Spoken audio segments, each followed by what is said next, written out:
ప్రభువునందు ప్రియులారా, మీ అందరికీ ప్రభువైన యేసుక్రీస్తు నామమున శుభములు. గోల్ఫ్ బంతి వంటి జీవితం. గోల్ఫ్ బంతిని మీరు ఎప్పుడైనా చూసారా? అది గుంటలు గుంటలుగా ఉంటుంది. ఒక్క బంతికి సుమారు 350 నుండి 500 గుంటల వరకు ఉంటాయి. ఆ గుంటలను డింపుల్స్ అంటారు.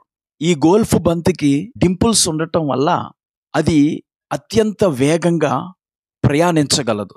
ఒకవేళ ఆ గోల్ఫ్ బంతికి గుంటలు లేకుండా నున్నగా ఉన్నదనుకోండి, దానిని విసిరితే అది 120 గజాల దూరం వరకు మాత్రమే వెళ్తుందంట. కానీ గుంటలతో కూడిన గోల్ఫ్ బంతిని విసిరితే అది రెట్టింపు వేగముతోనూ రెట్టింపు దూరమును ప్రయాణం చేస్తుందట. ప్రియులారా, ఈ విషయాన్ని నేను ఎందుకు చెప్తున్నానంటే, మానవ జీవితం గోల్ఫ్ బంతి లాంటిదే. గోల్ఫ్ బంతికి ఉన్నట్టు ఎత్తుపల్లాలు ఉంటాయి. ఉదాహరణకు దావీదు జీవితాన్ని తీసుకోండి. అతడు శారీరకంగా ఉచ్చ మరియు నీచ స్థితులను ఎదుర్కొన్నాడు. అతడు వివాహమైన తరువాత సౌలు చేత తరమబడి అనేక సంవత్సరాలు అడవుల పాలయ్యాడు. ప్రజల చేత కీర్తించబడిన దావీదు ప్రజల చేత తిరస్కరించబడిన వాడిగా తిరుగులాడాడు. అందుకే అతడు అంటాడు, గాఢాంధకారపు లోయలో నేను సంచరించినను ఏ అపాయమునకు భయపడను. అంటే లోయలు వంటి పల్లపు అనుభవాల గుండా దావీదు వెళ్ళాడు. అలాగే ఆధ్యాత్మికంగా కూడా దావీదు జీవితంలో అనేక ఎత్తు పల్లాలను మనం చూస్తాం. దినమునకు 7 మార్లు ప్రభువును స్తుతిస్తూ 3 సార్లు ప్రార్థిస్తూ నిత్యము ఆయనను కీర్తిస్తూ ఉండిన దావీదు ఆధ్యాత్మికంగా ఉన్నత స్థాయి కలిగిన వాడిగా ఉంటే, బెత్షెబాతో పాపం చేసి అతడు ఆధ్యాత్మికంగా పల్లపు స్థాయికి వెళ్ళిపోయాడు. మళ్ళీ ఆ పాపాన్ని ఒప్పుకొని మళ్ళా ఉన్నతమైన స్థాయిని అందుకున్నాడు. మనము కూడా ఎన్నో లోయల గుండా ప్రయాణం చేస్తాం. తగ్గుదలలు లేకుండా హెచ్చులు మనకు అర్థం కావు. అందుకే మన దేవుడు పర్వత దేవుడు మరియు లోయల దేవుడు కూడాను.